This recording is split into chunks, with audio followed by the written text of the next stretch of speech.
Você que é pai. Você que é pai.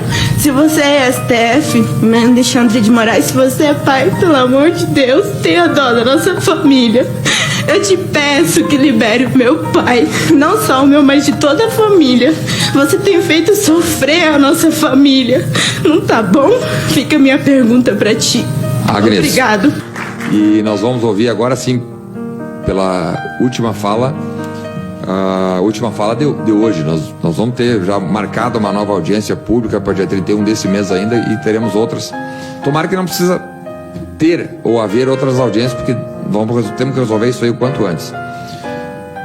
Vamos ouvir agora a jovem Agnes Guzmão, que é estudante, tem 20 anos, e a mãe dela estava presa na colmeia, o pai continua preso na Papuda, a mãe dela foi solta agora há 15 dias, e que teve aquele vídeo que eu acho que o Brasil inteiro viu, ela recebendo os 2 filhos menores, que são seus irmãos e que estavam sob sua guarda, inclusive. Agnes, por 2 minutos, por gentileza. Muito obrigado. É muito tarde, né? Mas eu queria ter falado mais cedo, porque muitos deputados e também senadores me conheceram, porque eu vim aqui na casa. A minha mãe aqui foi solta, eu não apareço no vídeo porque eu deixei só as crianças, né? Eu tô com os meus 2 advogados aqui, no caso. E hoje eu não vim falar sobre a minha mãe, bem que eu queria, mas eu vim falar sobre a minha família. Eu tenho 20 anos, fazia curso de odonto, estava no 5º semestre, tranquei a faculdade para poder cuidar dos meus 2 irmãos. Eu tenho meu namorado também preso com o meu pai, e eles estão presos desde janeiro do dia 8.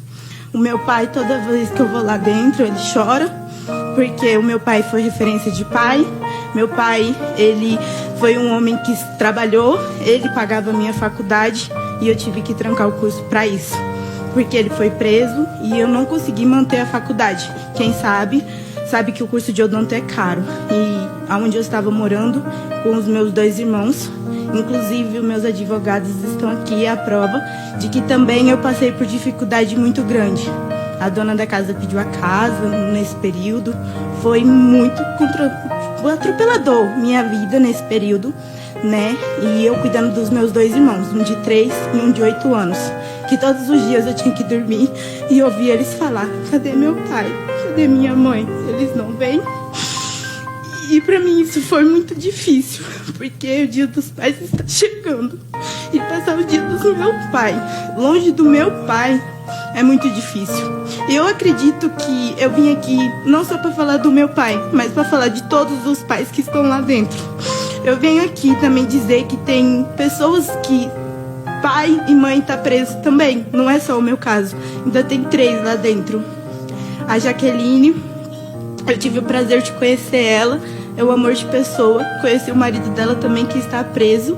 E eu sempre conversava com os 2 quando eu ia visitar minha mãe e levava recado dele para ela, dela para ele. E o meu sofrimento maior não era ver o meu pai e minha mãe presos, era saber entrar lá dentro e saber que a comida que a gente leva, a bolacha, a castanha, o doce de leite, o pé de moleque, é o que faz diferença na vida deles. E todas as vezes entrar lá dentro, ouvir do meu pai, porque ele não fala, mas do meu namorado, que a comida é horrível, que eles não conseguem comer, mas eles têm que comer para não passar mal. E saber que a gente, familiar, não pode fazer nada. Um constrangimento que é entrar lá dentro do presídio, quem sabe, quem passa por isso vai saber, porque meu pai não matou, não roubou, ele não teve nenhum crime e ele tá preso. Por que ele tá preso se ele não fez nada? E entrar todas as vezes dentro do presídio é uma humilhação. Passar por scanner, ter que entrar de roupa branca, chinelo branco, e ainda não poder falar nada, não dizer nada, e saber que meu pai, ele não roubou, não matou e ele não fez nada. E era a mesma coisa, eu acredito, que também com as mulheres. Entrar lá dentro e saber que as mulheres são humilhadas, sofrem lá dentro, não ter médico e elas não poder fazer nada. Entrar lá dentro e ouvir relatos também de pessoas dizendo que se não fosse o Dr. Federico, pessoas lá dentro que queimavam de febre e ele socorrer, botar debaixo d'água, dar remédio, se não fosse por isso, não teria pessoas sobrevivendo lá dentro. Isso é humilhante, humilhante para nossa família, porque todas as vezes a meu familiar pergunta: por que seu pai ainda está preso? Por que sua mãe ainda estava presa?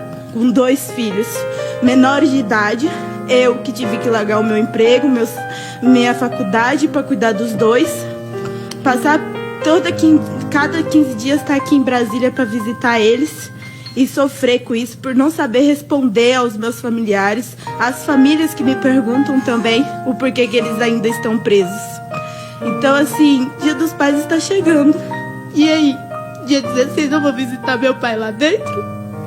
Eu vou visitar o meu pai e falar Feliz Dia dos Pais pro senhor, sem dar presente, sabendo que ele tá comendo uma comida horrível lá dentro, sem nada. Então, assim, é humilhante isso. E eu peço, pelo amor de Deus, que solte pelo menos os nossos familiares, não só o meu pai, mas todos, mesmo que seja com tornozeleira, mas solte, para eles ficarem em casa com a gente. A minha mãe tem restrição, ela não pode sair, ela não pode fazer nada. O meu pai era o provedor da casa e agora, a hora que ele sair, nenhum emprego aceita eles, porque de segunda a sexta eles têm que estar até 10 horas da noite, toda segunda se apresentar à Polícia Federal, e eles não abrem mão toda segunda, porque já sábado e domingo eles não podem sair até meia-noite, eles não podem sair final de semana de casa. Então, assim, eu vim pedir apelo não só por mim, mas por todos os familiares que estão ainda sofrendo com isso. Muito. E, assim, eu peço encarecidamente por isso, e eu sei que eles estão sofrendo lá dentro também, e eu não posso fazer nada. E eu sei que vocês também, parlamentares, não podem. Mas eu peço que o STF, ele tenha dó dos nossos familiares. Das crianças que sofrem. Ele não prendeu só 212 presos, ele prendeu 800 famílias que ainda estão lá dentro. 800 famílias, crianças. Tem pessoas que estão no mesmo caso. Eu conheço uma pessoa, um casal que está no mesmo caso, que são irmãos e está cuidando de uma criança também. Então, assim, eu peço não só por mim, mas por todos. Libere, por favor. Dia dos Pais está chegando, vai ter um saidão e meu pai não pode sair. Ele é considerado um bandido pelo STF, mas pela lei ele não pode, então, sair. Então, assim, eu venho pedir, o meu apelo é isso, que o meu pai volte para casa. O meu pai e o meu namorado, a família dele tem sofrido, ele também tem uma filha de 9 anos e não posso fazer nada também. Todos os dias ela me liga e me pergunta: tia, cadê meu pai? E eu não posso responder, porque como você fala para uma criança de 8 anos, como você fala para uma criança de 3 anos que os pais estão presos? E como você entra com uma criança de 3 anos e 8 anos dentro de um presídio e explica que você vai deixar sua mãe e seu pai lá dentro e vai ter que sair? Então, assim, isso fica a minha pergunta. Você que é pai, você que é pai, se você é STF, Alexandre de Moraes, se você é pai, pelo amor de Deus, tenha dó da nossa família. Eu te peço que libere o meu pai, não só o meu, mas de toda a família. Você tem feito sofrer a nossa família, não tá bom? Fica a minha pergunta pra ti. Agnes, obrigado pela tua participação.